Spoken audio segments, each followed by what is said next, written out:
Pung ni funi pan gi matam thaduna watliba oja tharaknanaba khangankhrabasu thabakta onthoktabagi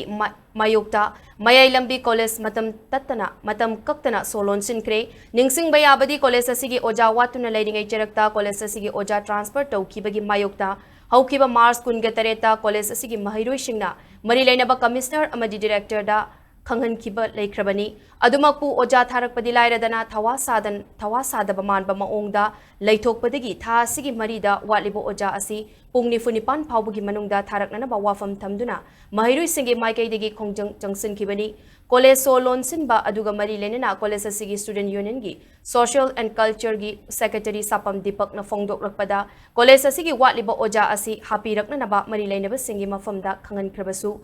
Mari lainaba authority na tumina laisin ba thawong asi yaning dawa fongdoktuna college Lonsin bagi khongjang asi changsilakpani mahiroi gi ihul khangna mari lainaba authority na atuba matamda walibo oja hapirau karigumba thawa sadaba maongda tumina laithoklabadi mahiroi singna makhal makha kaya gi khongjang changsilagani haiba wafam thamlakki